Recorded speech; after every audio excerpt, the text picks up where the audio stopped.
Isang mainit na pagbati sa inyong lahat, mga kapuso at kapanalig sa bawat kwento. Naitanong nyo na ba sa inyong sarili, saan nga ba natin masusukat ang tunay na halaga ng isang tao? Sa karangyaan ng kanyang kasuotan o sa kabutihan ng kanyang puso? Paano kung sa pinakamadilim na kabanata ng iyong buhay, sa gitna ng kawalan ng pag-asa, ay may isang taong darating na hindi mo inaasahan? Isang taong magiging dahilan upang muli kang maniwala sa himala ng pag-ibig at katarungan. Nagsimula ang lahat sa isang patak ng sabaw, isang maliit na patak lamang, kulay krema at mainit-init pa, na tumalsik mula sa gilid ng platong daladala ni Sinagtala.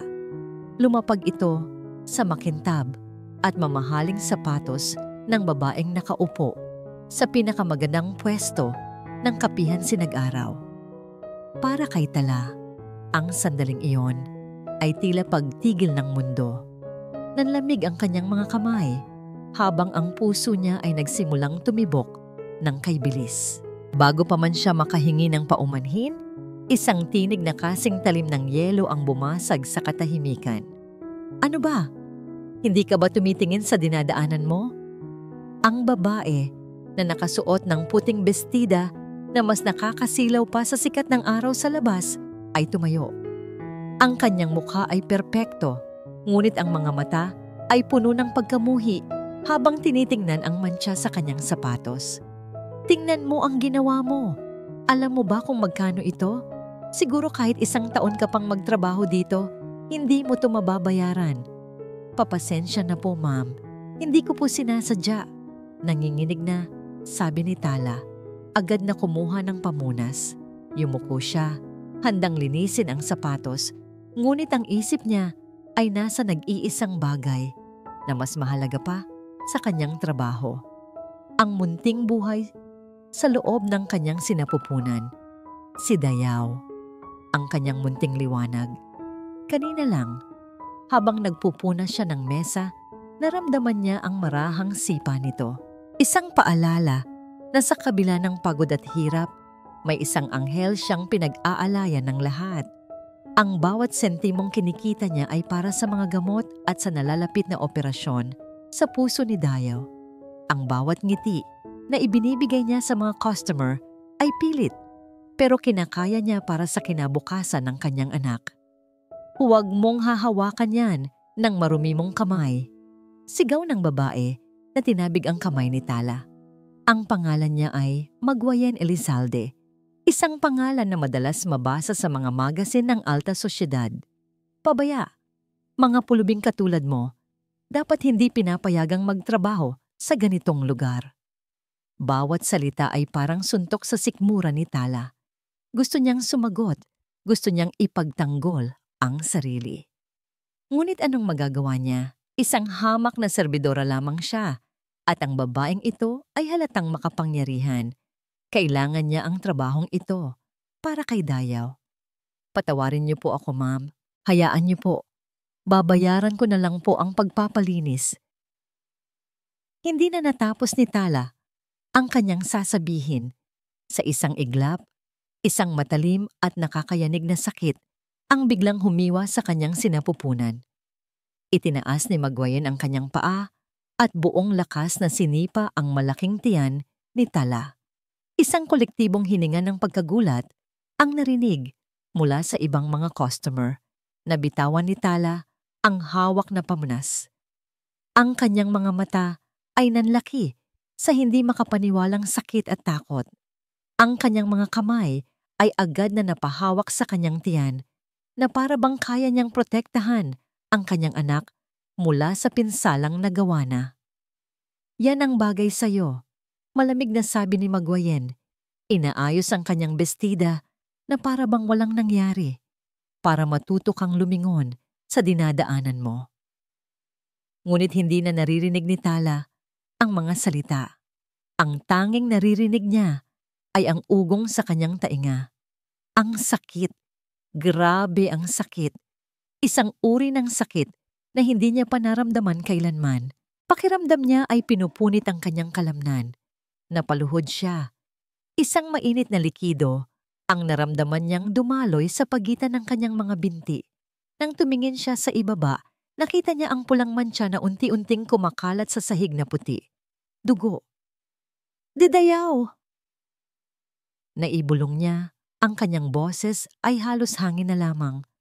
Anak ko. Nagsimulang magdilim ang kanyang paningin. Ang mga mukha ng mga taong nakapaligid sa kanya ay naging mga aninong hindi niya makilala. Ang mga sigawan at bulungan ay tila nanggagaling sa malayo. Ang tanging malinaw sa kanyang isipan ay ang mukha ng kanyang hindi pa isinisilang na anak. Ang munting pag-asa na ngayon ay maaaring mawala na sa kanya. Habang unti-unti siyang nilalamon ng kadiliman, isang anino ang humakbang papalapit. Hindi niya naaninag ang mukha nito, ngunit nakita niya ang isang pares ng mamahaling sapatos na malinis, makintab, at tumigil mismo sa harap niya. Isang boses, malalim at puno ng awtoridad na hindi maipaliwanag, ang pumailan lang sa gitna ng kaguluhan. Isang boses na tila kayang magpatigil ng oras. Magwayen, ano ang ginawa mo? Para kay Bantugan del Mar, ang oras ay tila bumagal. Ang sigawan ng mga tao, ang pagdating ng mga gwardiya ng kapihan, ang mga kumikislap na ilaw mula sa mga cellphone na kumukuha ng video, lahat ay naging isang malabong ingay sa kanyang pandinig. Ang tanging malinaw sa kanya ay ang eksena sa sahig. Ang babaeng nakahandusay sa sarili niyang dugo, ang mukha nitong namumutla sa sakit, at ang asawa niyang si Magwayen na nakatayo roon. Ang ekspresyon ay pinaghalong gulat at pagmamataas. Hindi niya pinansin ang paglapit ni Magwayen. Bantu, darling, mabutit dumating ka na. Nagsimulang magpaliwanag si Magwayen. Ang boses ay may bahid ng panginginig na pilit itinatago. Hindi mo nakita. Bigla na lang niya akong sinugod. I was just defending myself. Itong babaeng ito, isang senyas lamang mula sa kamay ni Bantugan ang nagpatigil sa kanya. Hindi man lang niya ito tinapunan ng tingin. Ang kanyang mga mata, na ngayon ay nanlilisik sa galit na matagal nang kinikimkim, ay nakatuon sa kanyang personal na security na mabilis na lumapit. Dalhin mo ang sasakyan sa harap. Ngayon din, utos niya. Ang boses ay yelo sa kalamigan. At ikaw, baling niya sa isa pa, siguraduhin mong hindi aalis ang ginang na ito. Huwag mong hahayaang makausap niya ang kahit sino. Bantugan, what is the meaning of this? Protesta ni Magwayen, ngunit ang mga gwardya ay magalang ngunit matatag na humarang sa kanya. Binalewala siya ni Bantugan. Lumuhod siya sa tabi ni Tala. Maingat niyang hinawi ang ilang hibla ng buhok na dumikit sa pawisang noon nito. Sa isang saglit, sa ilalim ng artipisyal na ilaw ng kapihan, nakita niya ang determinasyon sa mukha ng babae kahit ito ay walang malay. Isang determinasyong mabuhay. Isang pamilyar na kirot ang gumuhit sa puso ni Bantugan. Gamit ang lakas na hindi nagpapakita ng anumang pag-aalinlangan, binuhat niya si Tala.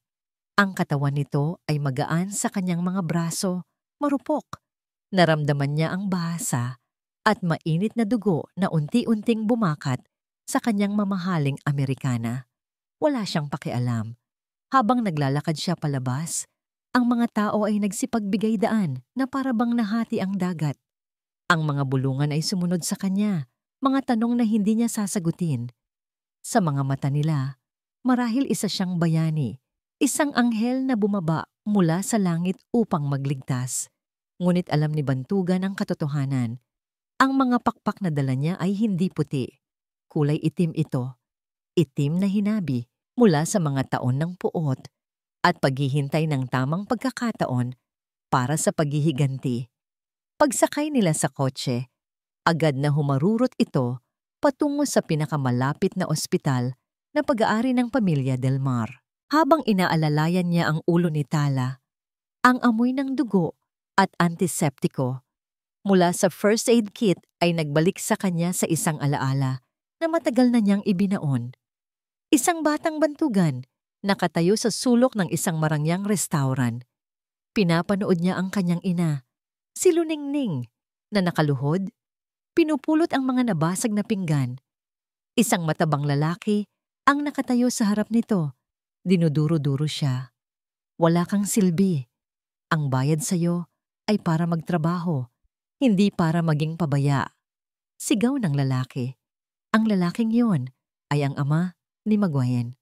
Nakita niya ang mga luha sa mata ng kanyang ina, ngunit walang tunog na lumabas sa bibig nito. Tiniis niya ang kahihiyan. Tiniis niya ang lahat para sa kanya, para sa kanilang kinabukasan. Nang gabing iyon, namatay ang kanyang ina dahil sa atake sa puso. Isang pusong pagod na sa hirap at sakit. Bumalik si Bantugan sa kasalukuyan. Ang kanyang panga ay mariing nakatikom. Ipinangako niya sa sarili noon na babayaran ng mga Elizalde ang kanilang ginawa. At ang pagsipa ni Maguayan kay Tala ay hindi lang isang simpleng krimen. Isa itong deklarasyon ng giyera, isang pag-uulit ng kasaysayan na hindi na niya hahayaang mangyari.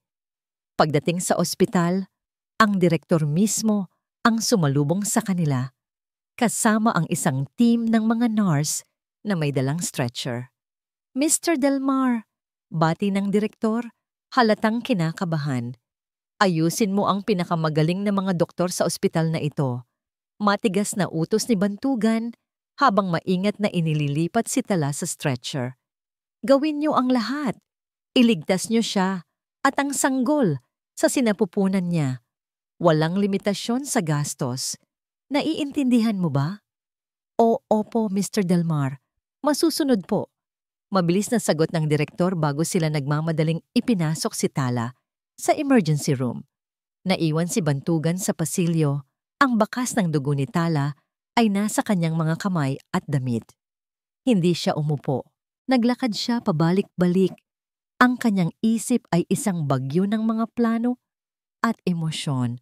Bawat segundo na lumilipas ay parang isang kawalang hanggan. Matapos ang tila isang oras, lumabas ang isang doktor mula sa emergency room. Ang muka ay seryoso at pagod. Tinanggal nito ang surgical mask.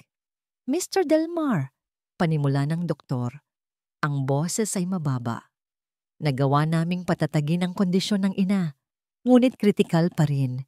Ang sanggol, ang puso niya ay napakahina at ang pagdurugo ay malala. Kailangan naming isagawa ang isang high-risk emergency operation. Kailangan namin ang pahintulot ng pinakamalapit na kamag-anak. Napatigil si Bantugan. Kamag-anak, isa siyang estranghero sa babaeng ito. Ngunit sa sandaling iyon, habang nakatingin sa saradong pinto ng emergency room, alam niya na walang ibang pwedeng gumawa ng desisyon. Ang buhay ng dalawang taong ito ay nakasalalay na ngayon sa kanya. Ang katahimikan sa loob ng mansyon ng mga Delmar ay nakakabingi. Para kay Maguayan Elizalde, ang bawat segundong lumilipas ay parang isang insulto. Nakaupo siya sa isang antigong silyang seda, ngunit ang pakiramdam niya ay para siyang isang bilanggo sa sarili niyang gintong hawla. Nang ihatid siya pauwi ng mga security ni Bantugan, ang utos ay malinaw. Manatili sa bahay. Sinubukan niyang tawagan ng asawa ng paulit-ulit, ngunit ang bawat tawag ay dumidiretso lamang sa voicemail. Damn it, Bantugan! Sagutin mo to! Sigaw niya sa kawalan. Ibinato ang kanyang cellphone sa malambot na sofa. Tumayo siya at naglakad-lakad sa sala. Ang kanyang mga takong ay lumilikha ng matatalim na tunog sa sahig na gawa sa marmol. Galit siya. Hindi, higit pa sa galit. Nag-aapoy ang kanyang kalooban sa kahihiyan.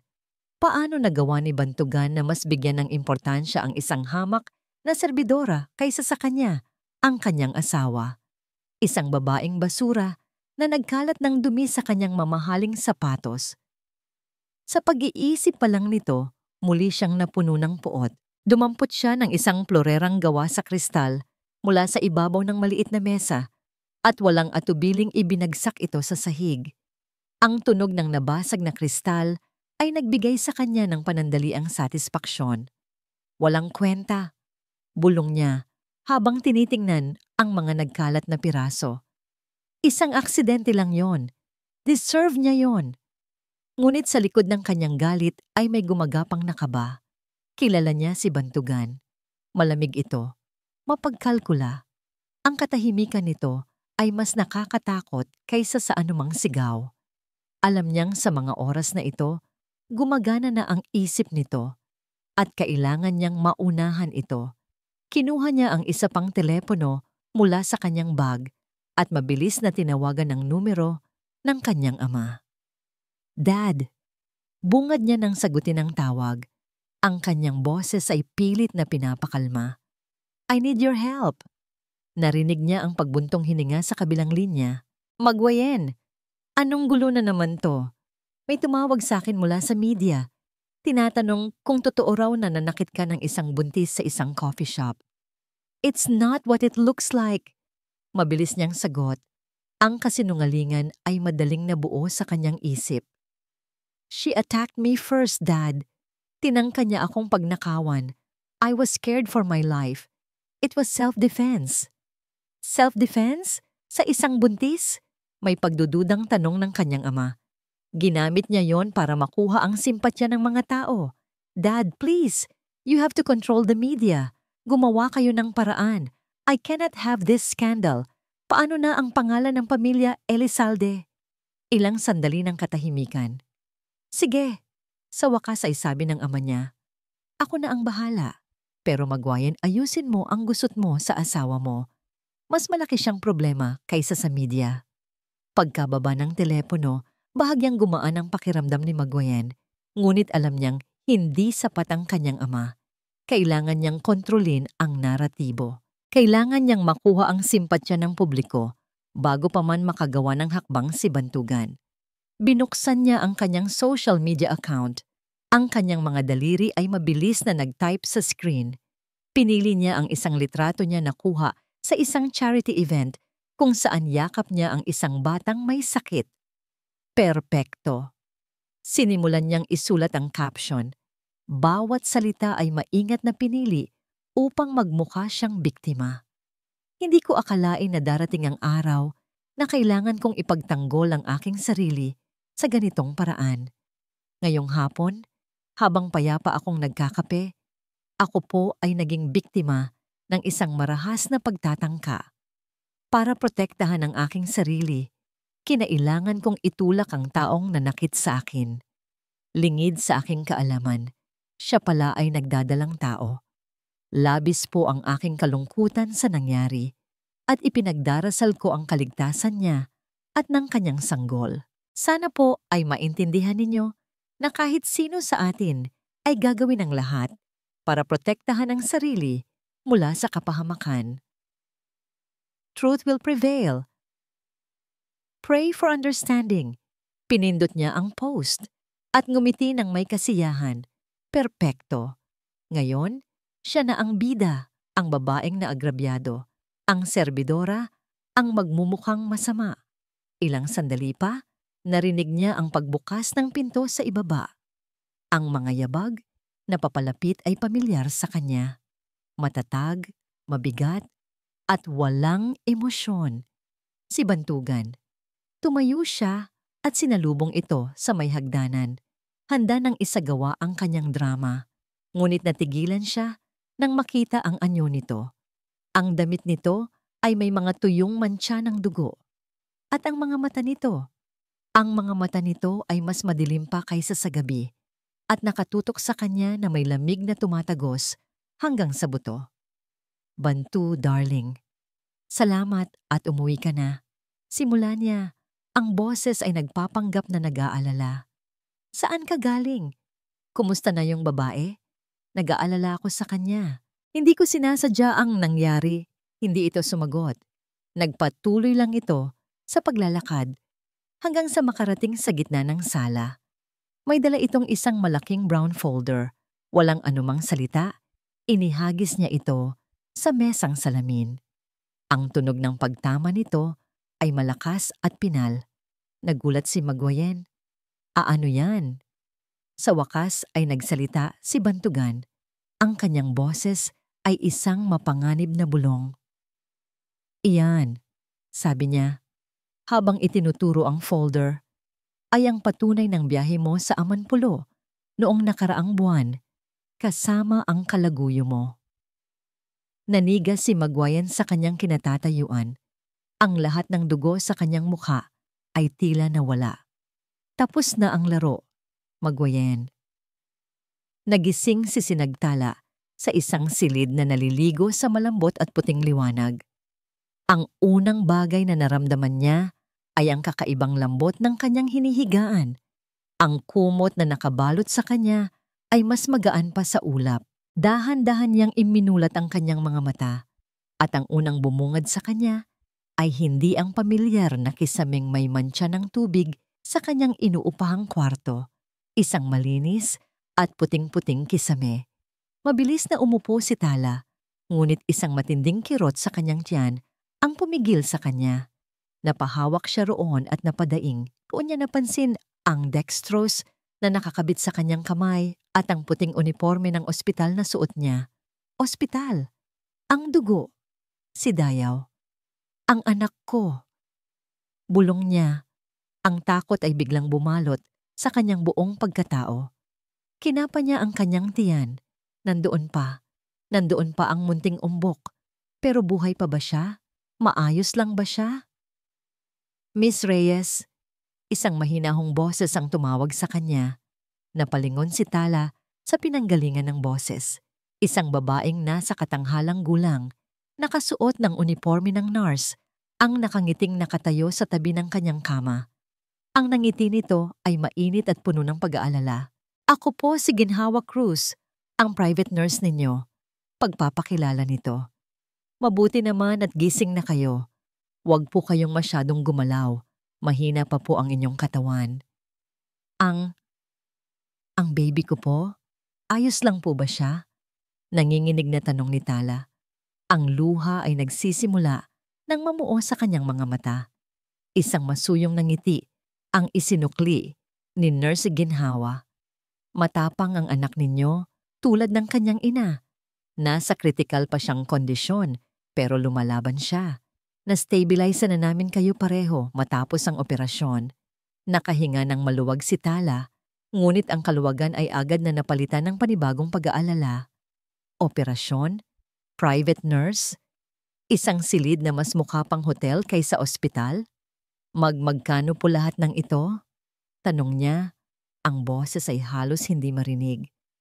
Wala po akong pambayad. Bago pa man makasagot si Nurse Ginhawa, bumukas ang pinto ng silid. Pumasok ang lalaking huli niyang nakita bago siya mawalan ng malay. Ang lalaking may mga matang kasing lamig ng yelo. Nakasuot ito ng isang malinis na itim na suit na para bang hindi man lang nagusot matapos ang kaguluhan sa kapihan, si Bantugan Del Mar. Ako na ang nag-asikaso ng lahat, sabi nito. Ang boses ay walang emosyon at mananatili kang bayad hanggat kailangan mo. Nag-aalangang tumingin si Tala sa kanya. Bakit po? Hindi ko po kayo maintindihan. Sumenya si Bantugan kay Nurse Ginhawa na tahimik namang lumabas ng silid at isinara ang pinto. Iniwan silang dalawa. Lumapit si Bantugan at umupo sa silyang nasa paanan ng kama. Hindi ito umupo ng malapit, ngunit ang presensya nito ay sapat na para punuin ang buong silid. Ang pangalan ng babaeng nanakit sa'yo ay Magwayan Elizalde. Panimula niya, diretso sa punto. Asawa ko siya. Nanlaki ang mga mata ni Tala. Ang lalaking tumulong sa kanya ay asawa ng demonyong halos pumatay sa kanyang anak. Ang isip niya ay naguluhan. Isa ba itong patibong? Hindi ko alam kung ano ang dapat kong sabihin, mahinang sagot ni Tala. Hindi mo kailangang magsalita, pagpapatuloy ni Bantugan. Kailangan kitang makinig. Nagsampa na ako ng divorce laban sa kanya at gusto kong makasuhan siya sa ginawa niya sa'yo. Dito na nagsimulang kabahan si Tala. Makasuhan? Ang isang Elizalde? Pero sir, mayaman po sila. Makapangyarihan. Anong laban ko po? Ako. Simpleng sagot ni Bantugan.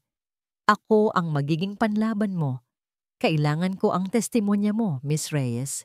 Kailangan kong ikwento mo sa korte ang eksaktong nangyari.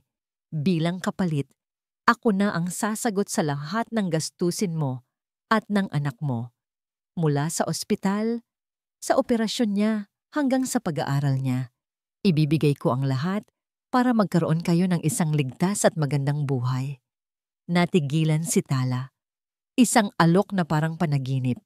Ang lahat ng kanyang ipinagdarasal gabi-gabi ay inilalatag sa harap niya. Ngunit may kapalit.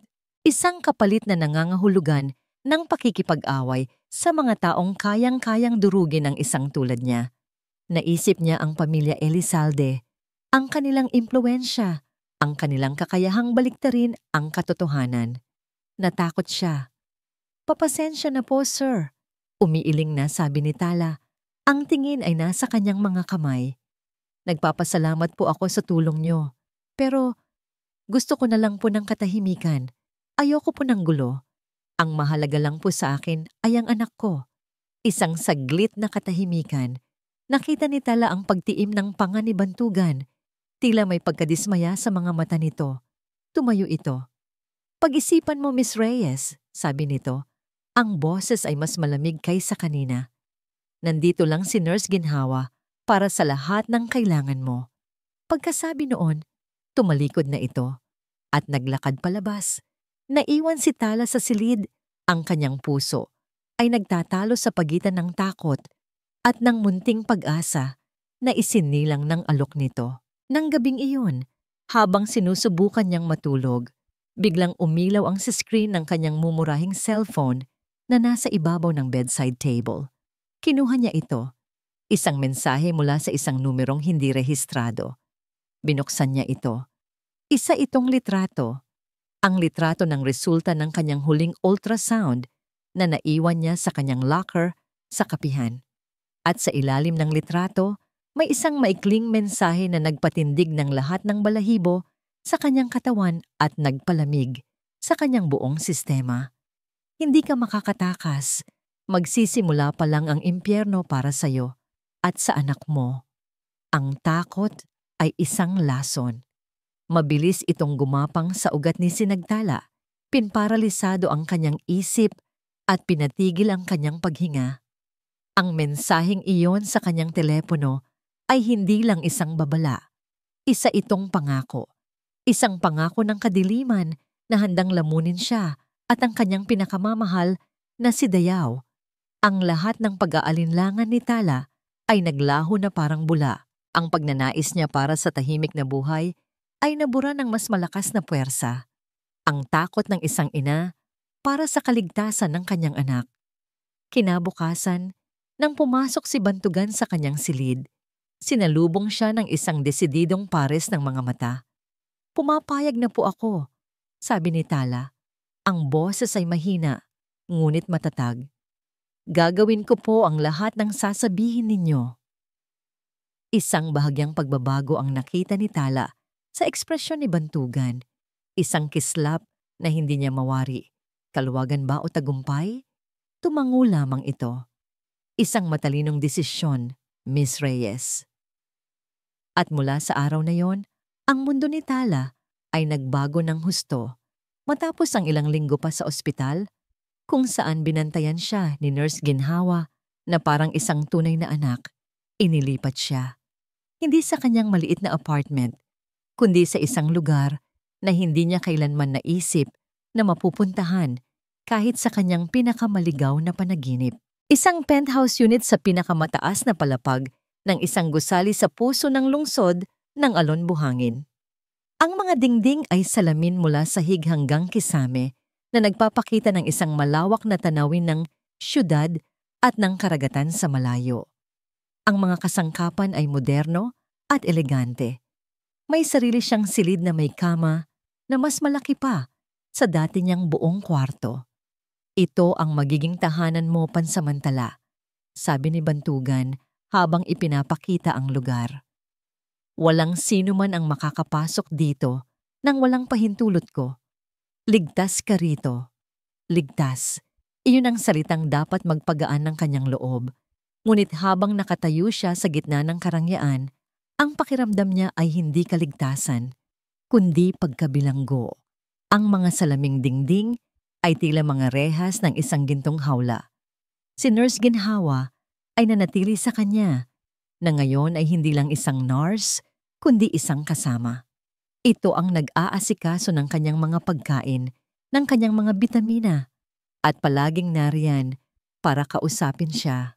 Napakabuting tao po pala ni Sir Bantugan, minsang nasabi ni Ginhawa habang tinutulungan si Tala na maglakad-lakad sa malawak na terasa. Tumingin si Tala sa kanya ng may pagtataka. Paano niyo po nasabi? Nakikita ko kung paano kanya alagaan, kahit sa malayo. Ngumiting sagot ni Ginhawa. Araw-araw siyang tumatawag para kumustahin ka. Siya mismo ang pumipili ng mga prutas na dapat mong kainin. At ang lahat ng librong yan, turo nito sa isang maliit na estante na puno ng mga libro tungkol sa pagbubuntis at pag-aalaga ng sanggol. Siya ang nagpadala niyan. Pinilit ni Tala na ngumiti. Mabuti o mapagkalkula lamang, hindi niya maalis sa isip na para kay Bantugan, isa siyang mahalagang asset. Isang armas na gagamitin niya laban sa asawa nito. Ang mga araw ni Tala ay naging isang walang katapusang gawain. Kumain, matulog, uminom ng gamot at magbasa. Si Bantugan ay madalas dumalaw, ngunit ang kanilang mga pag-uusap ay laging tungkol sa kaso. Tinatanong siya nito tungkol sa mga detalye ng nangyari sa kapihan. Pinapabasa sa kanya ang mga salaysay na inihanda ng mga abogado. Walang personal, walang emosyon. Palagi siyang formal, malayo. Isang gabi, hindi makatulog si Tala. Dahan-dahan siyang bumangon at naglakad papunta sa sala para uminom ng tubig. Papalapit na siya sa kusina nang marinig niya ang boses ni Bantugan mula sa study room nito na bahagyang nakaawang ang pinto. I don't care what it takes, mariing sabi ni Bantugan sa kausap nito sa telepono. Gamitin ninyo ang lahat ng ebidensya. Ang testimonya niya ang pinakamahalaga sa lahat. Napatigil si Tala sa likod ng pinto, nakikinig. Yes. Oo, naiintindihan ko ang panganib. Pagpapatuloy nito. Kaya nga kailangan nating siguruhin na wala siyang magiging dahilan para umatras. Talian niyo siya sa kontrata kung kinakailangan. Siguraduhin ninyong hindi siya makakawala. Kailangan ko siya para tuluyang wasakin si Magwayen. Ang bawat salita ay parang karayom na tumusok sa puso ni Tala. Kailangan ko siya. Hindi siya makakawala. Ang mga salitang yon ay umalingaw-ngaw sa kanyang isipan. Ang lahat ng kabaitan, ang lahat ng pag-aalaga. Lahat pala ay may nakatagong agenda. Ang munting pag-asa na baka may tunay na malasakit sa kanya ang lalaking ito ay biglang nagkadurog-durog. Tama siya. Isa lang siyang ibon sa isang gintong hawla. Isang magandang tropeo na ipaparada sa korte. At pagkatapos ay itatapon na lang kapag nakuha na nito ang gusto. Dahan-dahan siyang umatras, ang kanyang mga paa ay tila walang bigat. Bumalik siya sa kanyang silid at humiga sa malambot na kama. Niyakap niya ang kanyang tiyan, ang tanging tunay na yaman na mayroon siya sa mundo. Anak, bulong niya sa katahimikan. Ang mga luha ay nagsimulang dumaloy sa kanyang pisngi. Tayo lang, dalawa, ang magkakampi sa mundong ito. Tayo lang. Sa gabing iyon, sa gitna ng karangyaan at ng sinasabing kaligtasan, naramdaman ni Sinagtala ang pinakamatinding uri ng kalungkutan at pag-iisa. Napansin ni Bantugan ang pagbabago kay Tala. Isang pader na yelo ang tila biglang itinayo nito sa pagitan nilang dalawa. Ang mga sagot nito sa kanyang mga tanong ay naging mas maikli. Ang dating takot sa mga mata nito ay napalitan ng isang uri ng malamig na pagtanggap. Hindi na ito tumitingin sa kanya ng diretsyo. May problema ba, Miss Reyes? Minsan ay tinanong niya ito habang sabay silang kumakain ng agahan.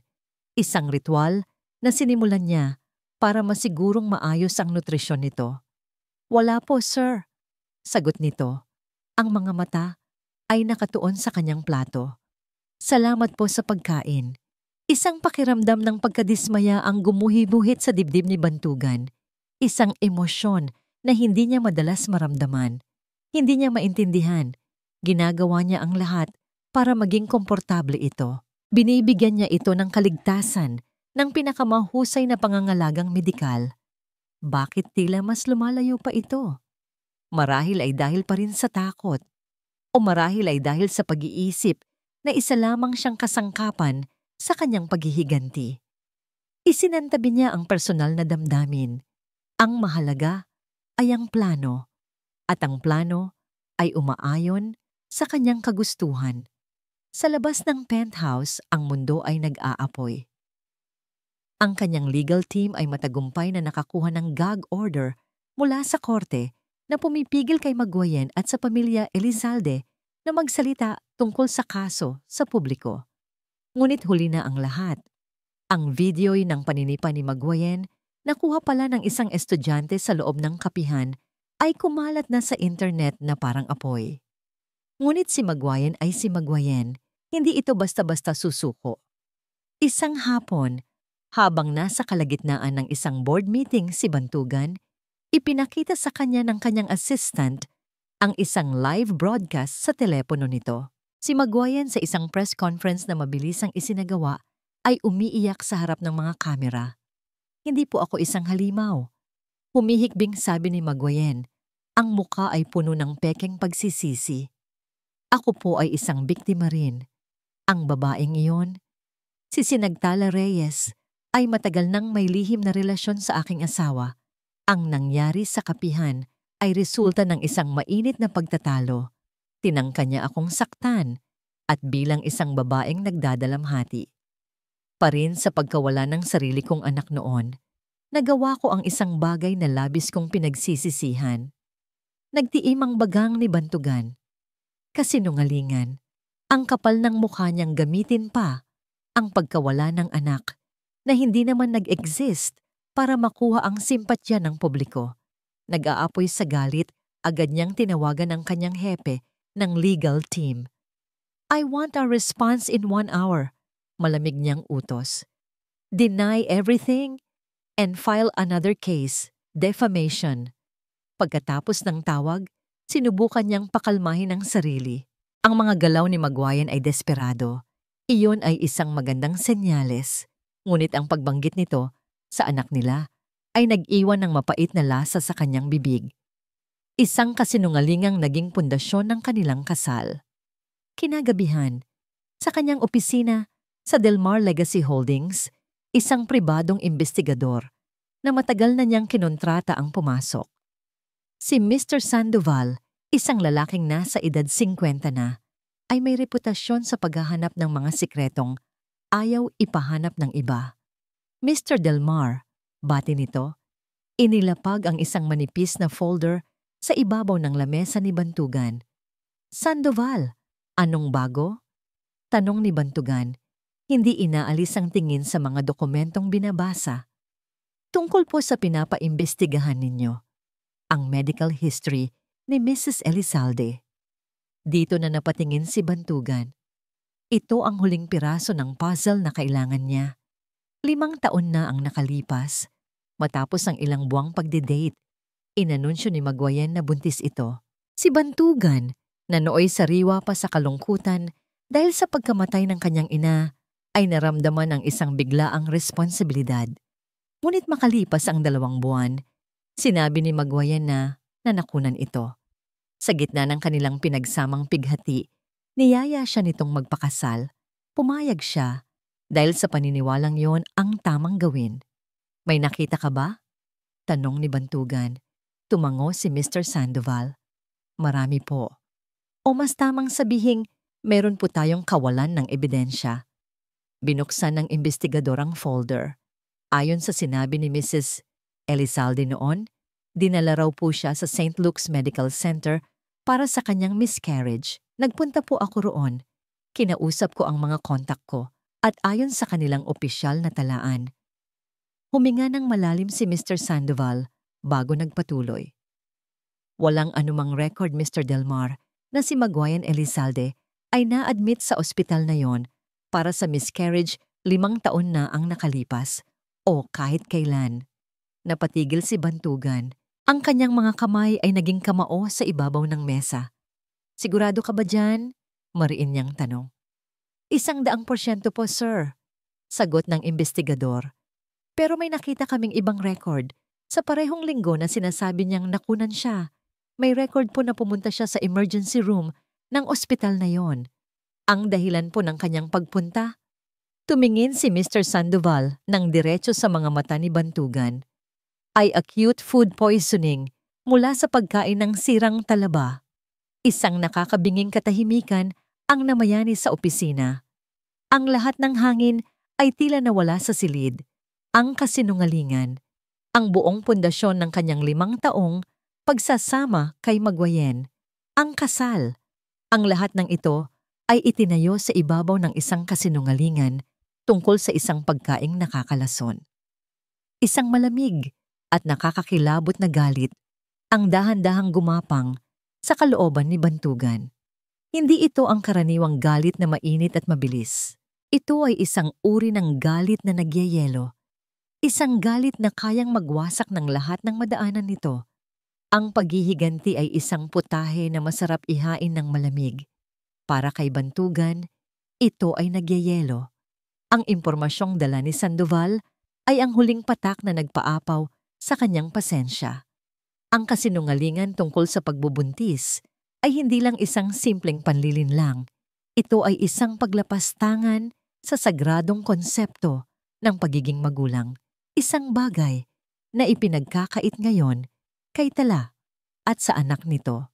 Hindi na siya nag-aksaya ng panahon.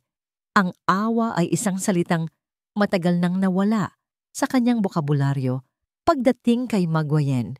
Sa loob lamang ng 24 na oras, ang Delmar Legacy Holdings sa utos ng CEO nito ay nagpakawala ng isang bagyo sa mundo ng korporasyon. Isang opisyal na pahayag ang inilabas, detalyado at walang patawad. Inilantad nito ang lahat. Ang mga bank statement na nagpapatunay ng paglilipat ni Maguayan ng milyon-milyong pondo ng kumpanya patungo sa isang shell corporation na pag-aari ng kanyang kalaguyo. Ang mga litrato mula sa Amanpulo, ang mga kopya ng mga email at text messages, at ang pinakamatindi sa lahat, ang opisyal na certification mula sa ospital na nagsasabing walang anumang record ng kanyang miscarriage. Ang balita ay sumabog na parang bomba. Ang mga business news channels na dati nag-uulat lamang tungkol sa stock market ay nagmistulang mga showbiz talk shows. Ang pangalan ni Maguayan Elizalde na dati simbolo ng karangyaan at kapangyarihan ay naging kasing kahulugan ng iskandalo at kahihiyan. Sa penthouse, pinapanood ni Tala ang lahat sa malaking telebisyon sa sala. Kasama si Nurse Ginhawa, nakita niya ang pagbagsak ng stock prices ng Elizalde Group of Companies. Nakita niya ang mga financial analyst na nag-uusap tungkol sa posibleng hostile takeover. Nakita niya ang mga reporter na nagkakagulo sa labas ng mansyon ng mga Elizalde. Nakamit na rin ang hustisya, mahinang sabi ni Ginhawa na may ngiti sa kanyang mga labi. Tumango si Tala, ngunit ang kanyang nararamdaman ay hindi purong kasiyahan. May bahid ito ng takot. Kung kaya itong gawin ni Bantugan sa sarili niyang asawa, ano ang kaya niyang gawin sa iba? Gayunpaman, sa isang sulok ng kanyang puso, isang maliit na bahagi niya ang nakaramdam ng kagaanan. Ang babaeng halos pumatay sa kanyang anak ay pinagbabayaran na ang kanyang kasalanan. At sa unang pagkakataon, sa loob ng maraming araw, isang maliit na ngiti ang sumilay sa kanyang mga labi. Isang ngiti na hindi nakaligtas sa pansin ni Bantugan na kararating lamang at tahimik na nakatayo sa may pintuan. Ang makita ang kahit na bahagyang kislap ng saya sa mga mata ni Tala ay nagdulot sa kanya ng isang kakaibang pakiramdam. Isang init na matagal na niyang hindi naramdaman. Samantala, sa kabilang panig ng lungsod, ang mundo ni Maguayan ay gumuho. "Anong ginawa mo?" Sigaw ng kanyang ama sa kabilang linya ng telepono. "Sinira mo ang pangalan natin. Ang kumpanyang pinaghirapan ko ng ilang dekada nawawasak dahil sa kalandian mo. Dad, it's not my fault. Si Bantugan. Demonyo siya. Pabalik na sigaw ni Magwayan. Ang kanyang boses ay paos na sa kaiiyak at kasisigaw. Wala akong pakialam kung sino ang may kasalanan. Ayusin mo to. O wag ka nang magpapakita sa akin kailanman. Ang tawag ay pinutol. Ibinato ni Magwayan ang telepono sa dingding. Ang kanyang perpektong mundo. Ang mga party, ang karangyaan, ang paghanga sa mga mata ng ibang tao. Lahat ay naglalaho. At lahat ng ito ay dahil sa isang lalaki at sa isang hamak na serbidora. Ang kanyang pighati ay mabilis na naging isang dalisay at nakamamatay na galit. Kung babagsak siya, isasama niya ang lahat. Kinuha niya ang kanyang susi ng kotse at mabilis na nagmaneho papunta sa isang tagong lugar sa syudad. Doon, sa isang madilim na eskinita, nakipagkita siya sa kanyang kalaguyo, si Marco. Wala na, Marco. Ubos na, sabi ni Magwayan. Ang mga mata ay namumugto, ngunit ang tingin ay matalim. Tinanggal na ni Bantugan ang access ko sa lahat ng accounts. Ang pamilya ko, tinalikuran na rin ako. Paano na tayo? Nag-aalalang tanong ni Marco na mas nababahala sa nawawalang pera kaysa sa kalagayan ni Magwayan. Ngumisi si Magwayan, isang nangising walang anumang bakas ng init. Naglabas siya ng isang makapal na sobre mula sa kanyang bag. Ito na ang huling pera na nakuha ko. Malaki to, sapat para makapagsimula ka sa ibang bansa. Kinuha ni Marco ang sobre. Ang kanyang mga mata ay nagningning. Tayo? Aalis na tayo? Hindi. Malamig na sagot ni Magwayan. Ikaw lang. Pero bago ka umalis, may isang bagay ka munang kailangang gawin para sa akin. Isang huling pabor.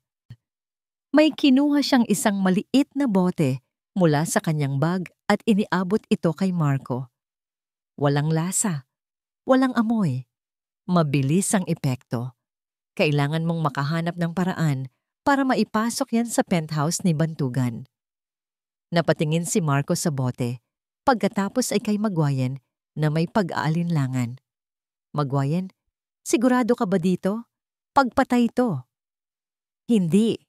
Pagtatama ni Magwayan, ang boses ay isang mapanganib na bulong. Paglilinis lang ito ng basura. Siya ang nagsimula ng lahat ng to. Ang serbidorang yon. Kung hindi dahil sa kanya, hindi ito mangyayari. Kailangan siyang mawala. Hinawakan ni Marco ang bote. Ang bigat nito ay parang bigat ng isang kasalanan. Ngunit ang sobrang puno ng pera ay mas mabigat. Sigurado ka ba? Kapag ginawa natin to, wala nang balikan. Paniniguro ni Marco. Tumingin si Magwayan sa malayo, sa mga ilaw ng syudad na dati pag-aari niya.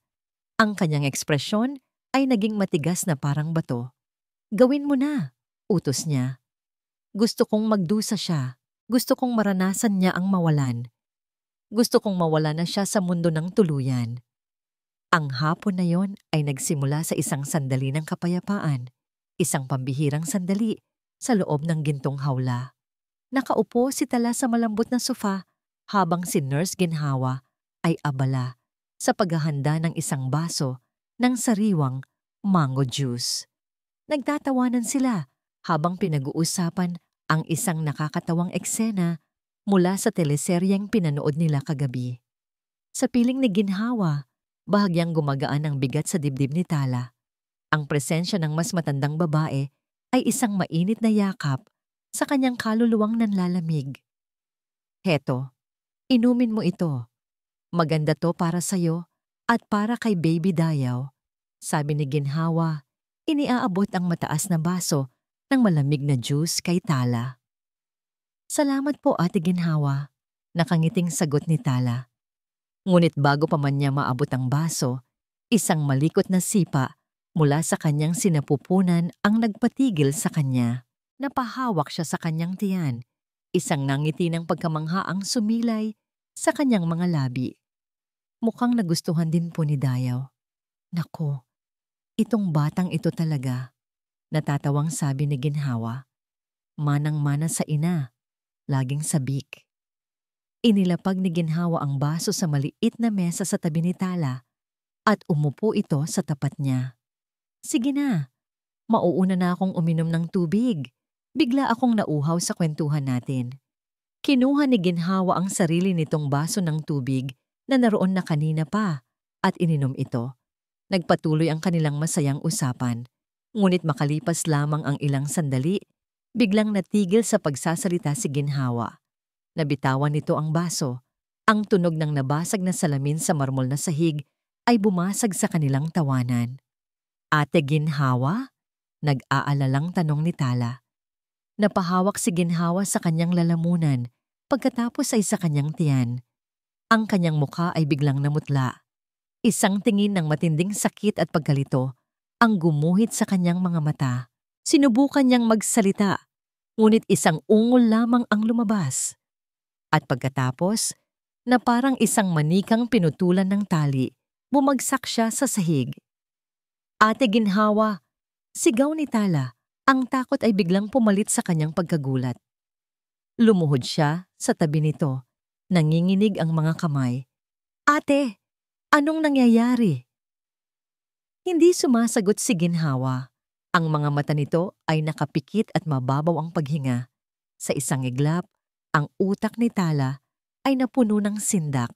Tumakbo siya papunta sa telepono para tumawag ng tulong. Ngunit habang tumatakbo, isang bagay ang pumukaw sa kanyang pansin. Ang mahabang kurtina sa may sliding door papunta sa terasa ay bahagyang gumagalaw na para bang hinahangin. Ngunit sarado ang aircon, dahan-dahan siyang lumapit. Ang kanyang puso ay dumadagundong sa kanyang dibdib.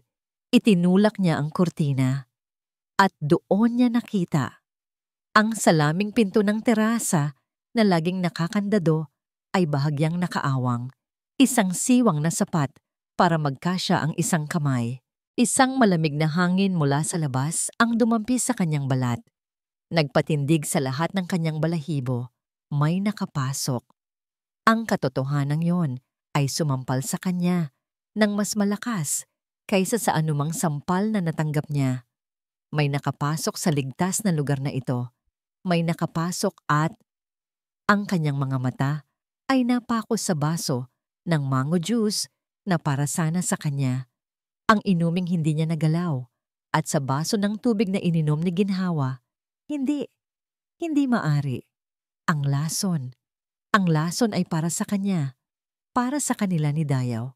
At si Ginhawa ang nakainom nito. Biglang bumalik sa kanyang isipan ang pag-uusap na narinig niya mula sa study room ni Bantugan. Kailangan ko siya para tuluyang wasakin si Maguen. Siguraduhin ninyong hindi siya makakawala.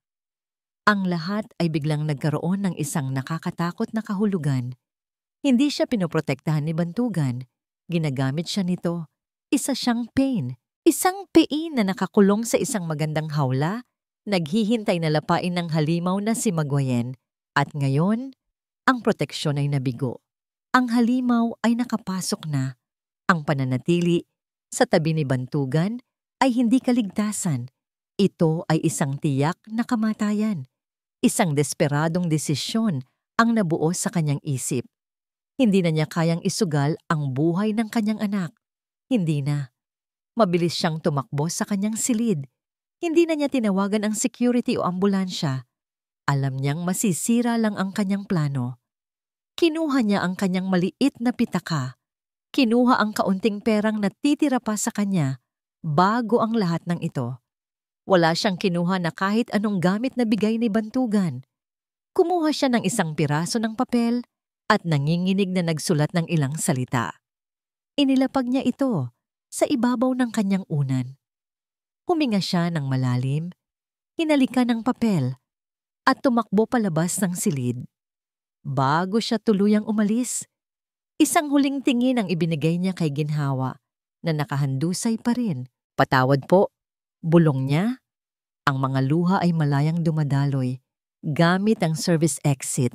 na minsan niyang nakita, maingat, at mabilis siyang lumabas ng gusali na parang isang anino sa dilim.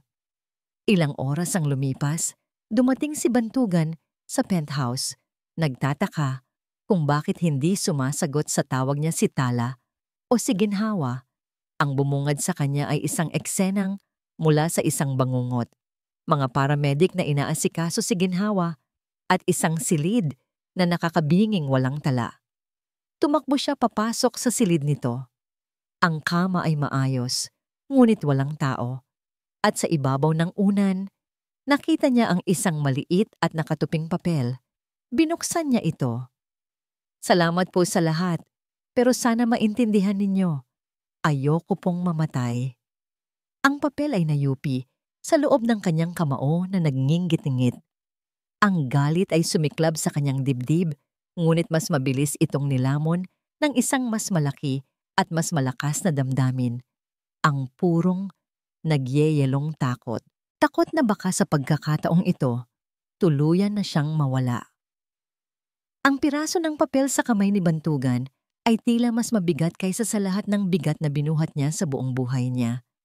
Ang mga salita ni Tala, "Ayoko pong mamatay," ay umuulit-ulit sa kanyang isipan. Isang martilyong pumupukpok sa pader na matagal na niyang itinayo sa paligid ng kanyang puso. Ang unang naramdaman niya ay galit. Galit sa sarili. Galit sa kanyang pagkukulang. Pinangakuan niya ito ng kaligtasan, ngunit ang penthouse na dapat sana'y kanlungan ay naging isang bitag. Ang galit na yon ay mabilis na naging isang malawakang operasyon. Ang kanyang karaniwang malamig at mapagkalkulang pag-iisip ay naging isang desperadong makina. Sa loob lamang ng ilang minuto, ang buong security team ng Del Mar Legacy Holdings ay inalerto. I-check ninyo ang lahat ng bus terminals, lahat ng paliparan, lahat ng pier. I-monitor ninyo ang lahat ng CCTV footage sa buong syudad. Utos niya sa kanyang head of security sa telepono. Ang boses ay matigas at walang paligoy. Gawin ninyo ang lahat. Gusto ko siyang mahanap. Ang mga sumunod na oras ay naging isang malabong pagkakasunod-sunod ng mga tawag sa telepono, pag-aaral ng mga mapa, at paghihintay. Nagkulong siya sa security room ng gusali, pinapanood ang daan-daang screens na nagpapakita ng bawat sulok ng lungsod. Ngunit si Tala ay parang isang multo, walang bakas, walang palatandaan. "Sir, may nakita po kami," sabi ng isang technician. Ipinakita nito ang isang kuha mula sa CCTV sa may service exit. Isang babaeng nakatakip ng panyo ang mukha, nakayuko, at mabilis na naglalakad palayo. Sinisiguradong manatili sa mga blind spot ng mga sumunod na kamera. Doon na pagtanto ni Bantugan, hindi lang ito basta pagtakas dahil sa takot. Plinano ito, pinag-isipan, at ang katotohanan yon ay mas lalong nagpabigat sa kanyang dibdib. Ginawa niya itong isang bihag, kaya natuto itong tumakas na parang isang bihag. Ang pagsisisi ay kumirot sa kanyang puso, mas matalim kaysa sa anumang sugat. Pinuntahan niya si Ginhawa sa ospital. Stabilized na ito, ngunit mahina pa. Ang lason, ayon sa mga doktor, ay isang uri na dahan-dahang pinapahina ang sistema ng katawan. Kung hindi naagapan, maaari itong ikamatay. "Sir Bantugan?" Mahinang bati ni Ginhawa na may luha sa mga mata. "Si Tala po. Nasaan na siya?" "Hahanapin ko siya, Ginhawa," pangako ni Bantugan. "May sinabi ba siya sa'yo? Kahit ano? Isang lugar na gusto niyang puntahan?" Nag-isip si Ginhawa. Lagi po niyang sinasabi na ang pangarap niya ay manirahan sa isang simpleng bahay sa tabi ng dagat.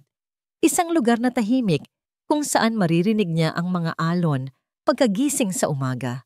Katulad daw po ng bayang sinilangan ng iyong ina. Ang mga salita ni Ginhawa ay tumama kay Bantugan na parang kidlat.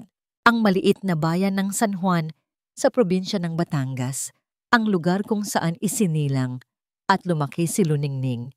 Ang lugar na matagal na niyang tinalikuran dahil sa masasakit na alaala.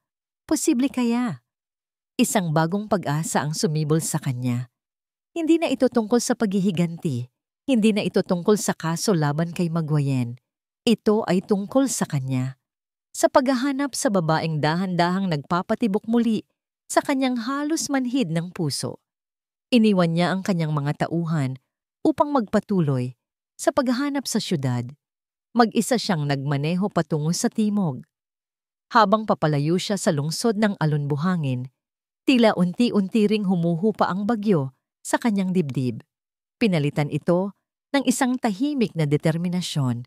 Pagdating niya sa San Juan, ang pamilyar na amoy ng alat ng dagat at ang payak na tanawin ay sumalubong sa kanya.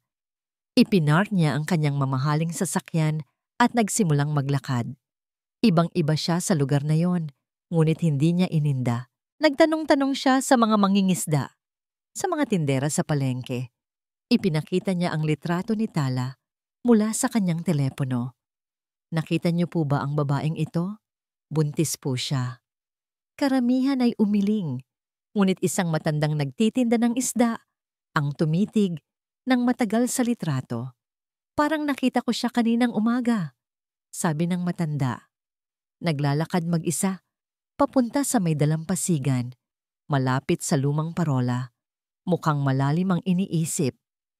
Nagpasalamat si Bantugan at halos takbuhin ang direksyong itinuro sa kanya. Ang kanyang puso ay kumakabog sa pag-asa at kaba. At doon, sa dulo ng kanyang paghahanap, nakita niya ito. Nakaupo si Tala sa isang luma at kahoy na bangko na nakaharap sa dagat. Ang papalubog na araw ay nagpinta ng kulay kahel at lila sa kalangitan. Ang kanyang buhok ay nililipad ng hangin habang ang dalawang kamay niya ay nakahawak ng mahigpit sa kanyang sinapupunan na para bang iyon ang tanging angkla niya sa mundo. Napatigil si Bantugan sa di kalayuan, pinapanood lamang siya. Sa sandaling iyon, hindi siya ang makapangyarihang CEO. Isa lamang siyang lalaki na natagpuan ang nawawala niyang mundo. Dahan-dahan siyang humakbang papalapit. Ang bawat yapak ay maingat, na para bang natatakot na baka sa isang maling galaw, maglalaho itong parang isang panaginip. Nang nasa ilang talampakan na lamang ang layo niya, huminto siya at huminga ng malalim. At sa isang boses na mas mahina at mas puno ng pagsisisi kaysa sa anumang salitang binitawan niya sa buong buhay niya, tinawag niya ang pangalan nito. Tala. Ang boses ni Bantugan ay parang isang bulong na dala ng hangin. Ngunit para kay Tala, ang epekto nito ay kasing lakas ng isang kulog. Nanigas siya sa kanyang kinauupuan. Sa isang iglap, ang payapang tanawin ng dagat ay nawala at napalitan ng pamilyar na takot. Mabilis siyang tumayo, handang tumakbo. Paano siya nahanap dito? Paano? Huwag kang matakot, sabi ni Bantugan. Itinaas ang dalawang kamay na para bang nagpapakita na wala siyang masamang intensyon. Dahan-dahan itong lumapit. Tala, sandali. Mag-usap tayo. Wala po tayong dapat pag-usapan. Nanginginig na sagot ni Tala. Humahakbang paatras sa bawat paghakbang ni Bantugan papalapit. Bumalik na po kayo. Hayaan niyo na po ako. Hindi na po ako tetestigo. Kalimutan niyo na lang po ako. Ang mga salita niyang yon ay tila isang sampal kay Bantugan. Natigilan ito. Sa ilalim ng papalubog na araw, nakita ni Tala ang isang bagay na hindi niya pa nakikita sa mga mata nito dati. Sakit. Hindi dahil sa testimonya kaya ako nandito, sabi ni Bantugan. Ang boses ay puno ng pait. Totoo. Sa simula, iyon ang dahilan. Ginamit kita, Tala. Ginamit ko ang sakit mo para sa paghihiganti ko. At habang buhay kong pagsisisihan yon, natigilan si Tala sa pag-atras. Hindi niya inaasahan ang pag-amin na yon.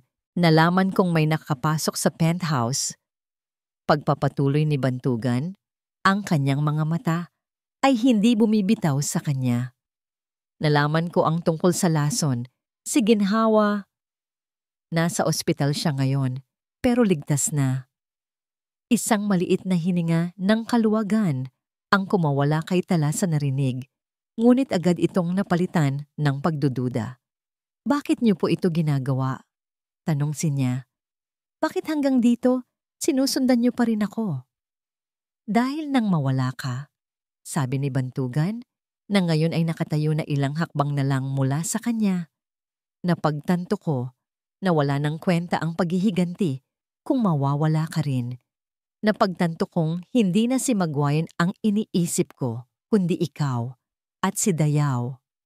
Tumingin si Bantugan sa dagat, sa parehong tanawin na tinitingnan ni Tala kanina. "Ang lugar na ito, dito isinilang ang nanay ko, si Luningning. Tulad mo, Tala, isa rin siyang babaeng lumalaban. Nagtatrabaho siya bilang serbidora sa isa sa mga restaurant ng mga Elizalde. Isang araw, pinagbintangan siya ng ama ni Magwayan na nagnakaw. Ipinahiya siya sa harap ng maraming tao at tinanggal sa trabaho. Ang kwento ay nagbigay ng kirot sa puso ni Tala. Dahil doon, kinailangan niyang kumuha ng 3 trabaho para lang mabuhay kami. Pagod, puot, puso. Iyon ang pumatay sa kanya. Ang boses ni Bantugan ay halos pumatak. Mula noon, ipinangako ko sa sarili ko na babawi ako, na pagbabayarin ko sila. Iyon ang naging buhay ko. Isang madilim na plano ng paghihiganti. At pagkatapos dumating ka. Humarap muli si Bantugan kay Tala. At ngayon, ang mga pader na yelo sa mga mata nito ay tuluyan ng natunaw. Ang nakikita na lang ni Tala ay isang lalaking puno ng kalungkutan at pagsisisi. "Nakita ko sa iyo ang nanay ko, Tala. Ang kanyang lakas, ang kanyang pagmamahal. At nang saktan ka ni Magwayen, hindi lang ikaw ang nakita kong nakahandusay doon. Nakita ko muli ang nanay ko.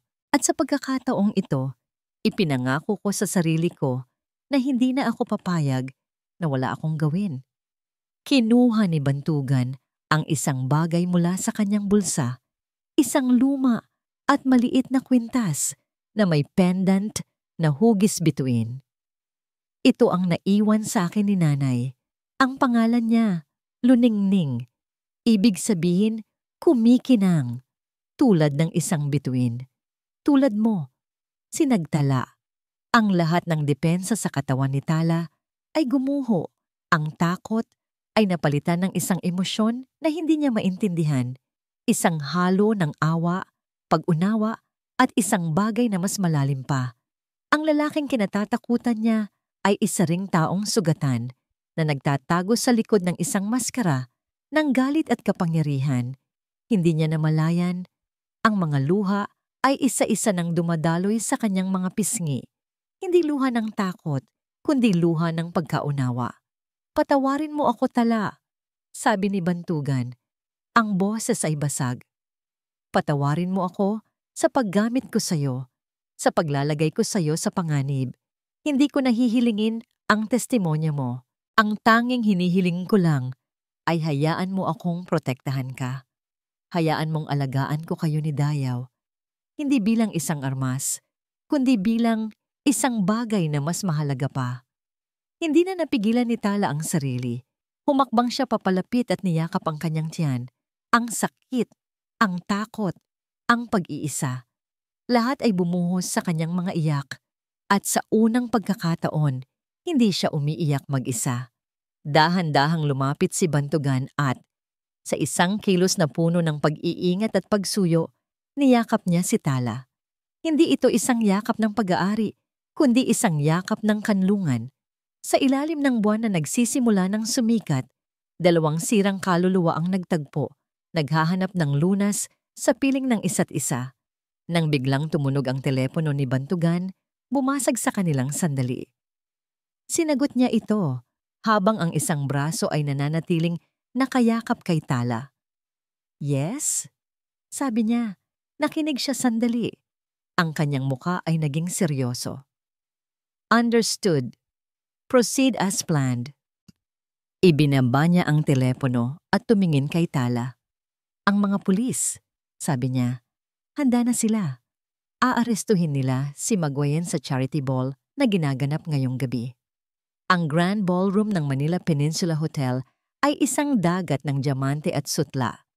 Ang mga pinakamayayaman at pinakakilalang personalidad sa bansa ay naroroon para sa taunang Masquerade Charity Ball ng Elizalde Foundation, ngunit sa likod ng mga magagarang maskara at mga pekeng ng ngiti, isang paksa lamang ang pinagbubulungan ng lahat, ang eskandalo ni Maguayan Elizalde del Mar. Sa kabila nito, si Maguayan ay dumating na tila isang reyna na walang bahid ng anumang problema. Nakasuot siya ng isang makinang na pulang gown at isang maskarang gawa sa balahibo ng pabo real. Bawat hakbang niya ay may kumpiyansa, bawat ngiti niya ay perpekto. Para sa kanya, ang gabing ito ay hindi isang gabi ng kahihiyan, kundi isang pagkakataon upang patunayan sa lahat na siya pa rin ang naghahari. Na ang isang Elizalde ay hindi basta-basta maibabagsak. Inaasahan niyang darating si Bantugan. Inaasahan niyang haharapin siya nito. Ngunit walang anino ng kanyang asawa sa paligid. Mas mabuti, naisip niya. Ito ang kanyang entablado. Nang tawagin siya sa entablado upang magbigay ng kanyang pambungad na pananalita bilang host ng gabi, ang lahat ng bulungan ay tumigil. Ang lahat ng mga mata ay nakatuon sa kanya. Magandang gabi sa inyong lahat. Simula niya, ang kanyang boses ay malambing at puno ng karisma, na para bang hindi siya ang babae sa viral video na kumakalat sa internet. Sa isang mundong puno ng pagsubok at kadiliman, mahalaga na tayo ay magsilbing ilaw para sa isa't isa. Ang gabing ito ay isang pagpapatunay na Hindi niya natapos ang kanyang sasabihin. Biglang bumukas ang malalaking pinto ng ballroom. Pumasok ang isang grupo ng mga unipormadong pulis sa pangunguna ng isang matangkad na detective. Ang kanilang pagdating ay nagdulot ng kaguluhan sa mga bisita. Ang mga flash ng kamera mula sa mga miyembro ng media na nasa likuran ay nagsimulang kumislap. Natigilan si Maguayan sa gitna ng kanyang speech. Ang mikropono ay mahigpit na hawak sa kanyang kamay. Ang perpektong nangiti sa kanyang labi ay unti-unting naglaho habang ang mga pulis ay naglalakad ng may determinasyon papunta sa entablado. Anong ibig sabihin nito? Tanong niya, sinusubukang panatilihin ang kanyang composure, ngunit ang kanyang boses ay bahagyang nanginig. Ang detective na may pangalang De La Vega na nakaborda sa kanyang uniforme ay umakyat sa entablado. Hindi nito pinansin ang mga kamera o ang mga nagbubulungang bisita. Ang kanyang mga mata ay nakatuon lamang kay Maguayan. Mrs. Maguayan Elizalde del Mar, sabi ng detective sa isang boses na malakas at malinaw para marinig ng lahat. May dala kaming warrant of arrest para sa'yo. Isang kolektibong paghinga ng pagkagulat ang narinig sa buong ballroom. Si Maguayan ay tumawa, isang tawang pilit at walang saya. Warrant of arrest? Para saan? This is ridiculous. Alam niyo ba kung sino ang kinakausap ninyo? Ang ama ko. Mayroon kaming sapat na ebidensya at testimonya. Pagputol ng detective, hindi natitinag. Binuksan nito ang isang folder at nagsimulang magbasa. Inaaresto ka namin sa kasong physical assault and battery laban kay Bibi, si Nagtala Reyes. Nagpatuloy ang bulungan. Ito ay inaasahan na ng marami. Sa kasong malversation of corporate funds o pandarambong mula sa Del Mar Legacy Holdings.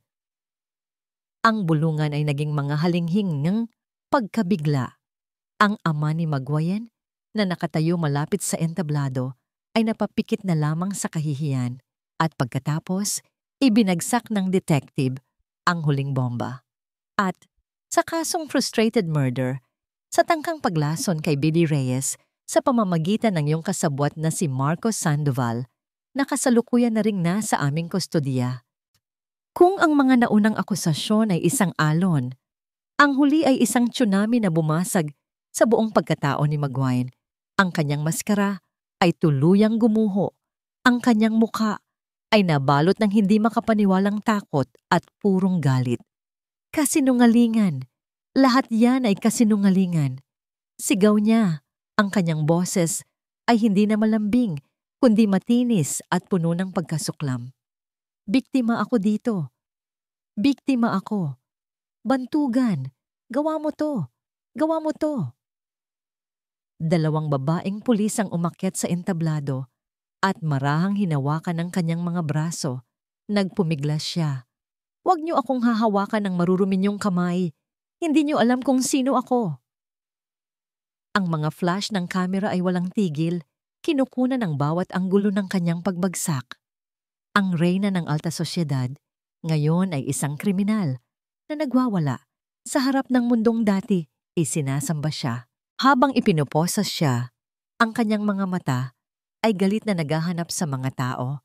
Hinahanap ang kanyang ama na ngayon ay dahan-dahan ng tumatalikod. Hindi na kayang tingnan ang kahihiyang idinulot ng sariling anak. Sa isang tahimik na bahay sa bayan ng San Juan, malayo sa ingay at gulo ng syudad, ang eksenang yon ay pinapanood ni Bantugan at tala sa telebisyon. Nakaupo sila sa isang simpleng sofa, magkatabi. Ang isang braso ni Bantugan ay nakaakbay kay Tala na nakasandal sa kanyang balikat. Ang tanging liwanag sa silid ay nagmumula sa screen ng telebisyon na nagpapakita ng magulong mukha ni Maguayen habang ipinapasok sa mobile ng pulis. Walang nagsasalita. Walang anumang bakas ng tagumpay sa mukha ni Bantugan. Tanging isang malalim na pagbuntong hininga ng pagtatapos. Isang madilim na kabanata ng kanyang buhay ang sa wakas ay nagsara. Hinawakan ni Tala ang kamay ni Bantugan na nakaakbay sa kanya. Isang tahimik na pasasalamat. Isang tahimik na pag-unawa. Sa wakas, tapos na ang lahat. Malaya na sila. Ngunit habang tinitingnan niya ang umiiyak na mukha ni Maguayen sa screen, biglang kumirot ang puso ni Tala. Isang matinding sakit ang biglang humaplos sa kanyang tiyan.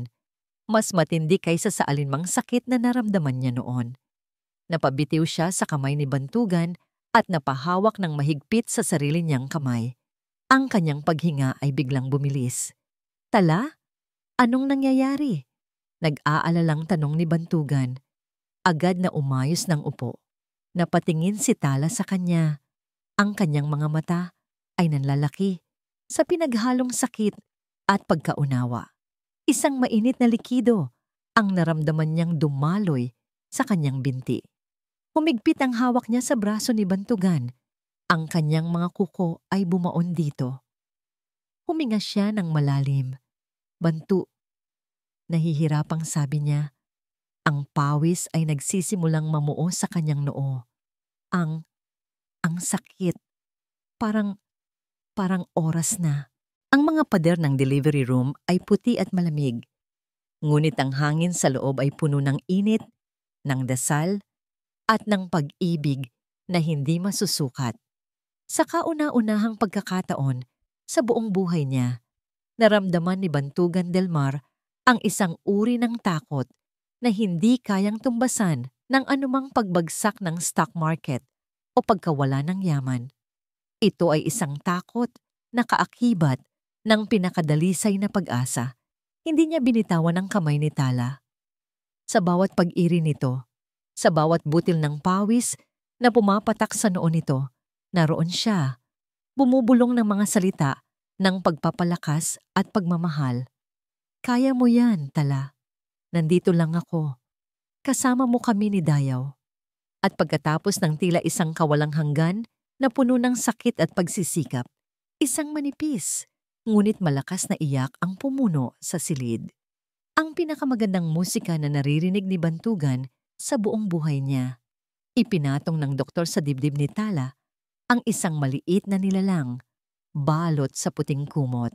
Si Dayaw, ang kanilang munting himala. Mayroon siyang kaunting buhok na kasing itim ng gabi at mga matang nakapikit pa, ngunit perpekto. Umiiyak si Tala.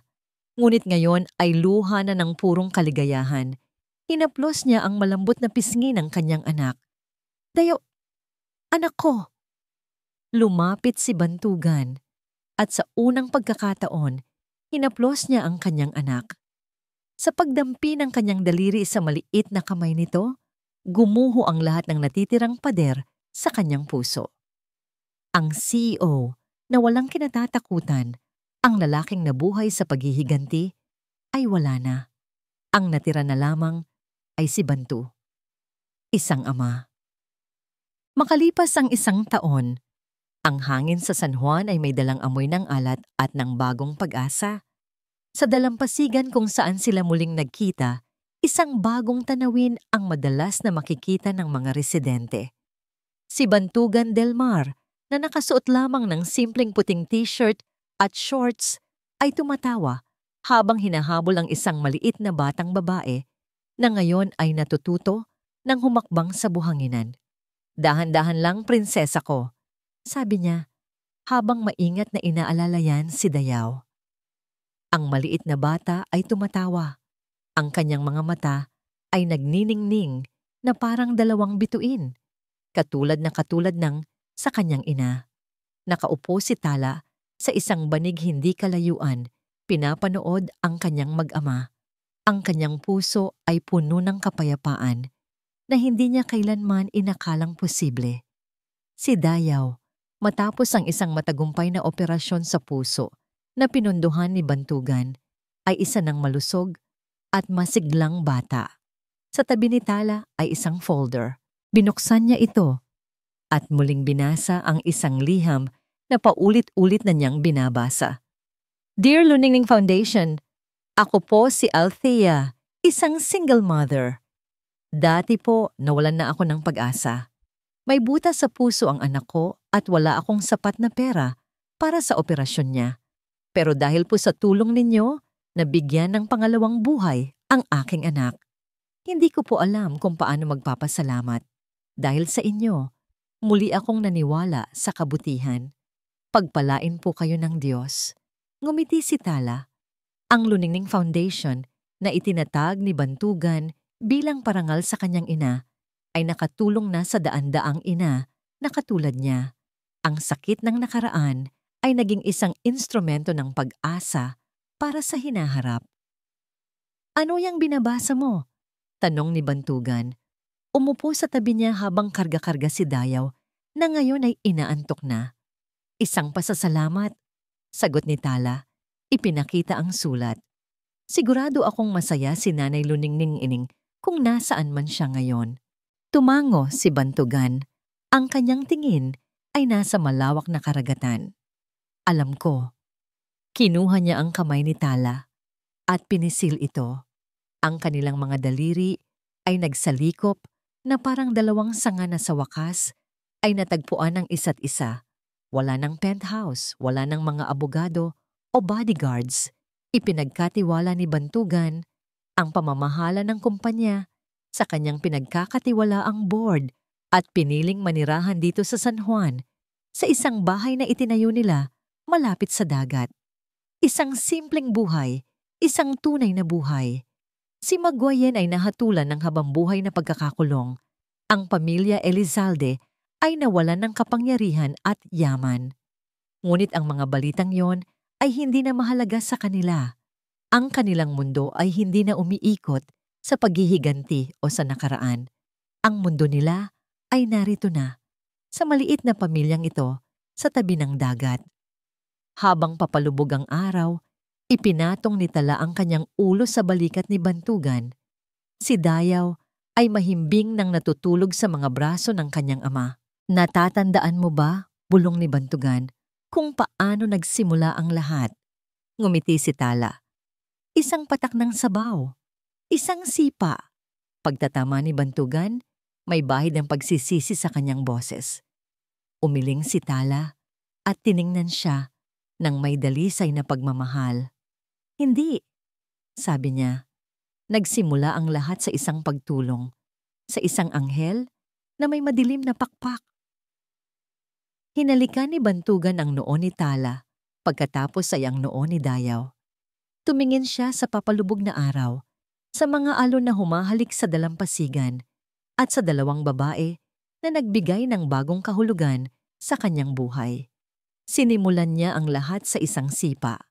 Bulong niya na para bang sinasabi sa hangin. Pero tinapos natin ito sa isang pamilya. At sa pagyakap ng dilim, Sa ilalim ng libu-libong mga bituin na nagsisimulang kumislap sa langit, ang tatlong puso ay tumibok bilang isa, payapa at buo. At dito po nagtatapos ang ating kwento. Isang kwento na nagpapatunay na ang tunay na hustisya ay hindi lamang matatagpuan sa pagpaparusa sa nagkasala, kundi sa paghilom ng mga sugat na iniwan nito. At ang tunay na pag-ibig ay hindi lamang isang damdamin, kundi isang desisyong manatili, magpatawad at bumuo ng isang bagong simula mula sa mga abo ng nakaraan. Maraming salamat po sa inyong walang sawang pagsubaybay at pakikinig. Sana po ay may aral kayong napulot sa kwento nina, Sinagtala at Bantugan. Kung kayo po ay may komento o mungkahi, o kung may kwento kayong nais marinig sa susunod, huwag po kayong mag-atubiling i-comment sa ibaba. Ang inyong boses ay mahalaga sa amin. Hindi dito nagtatapos ang ating paglalakbay. Marami pa pong kwentong kasing ganda at mas puno ng aral dito sa aming channel.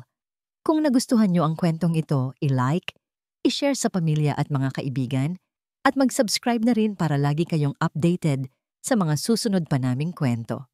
I-click nyo ang notification bell para kayo ang unang makarinig kapag may bago kaming upload. Pagpalain po kayo ng Panginoon, kayo at ang inyong buong pamilya. Hanggang sa muli,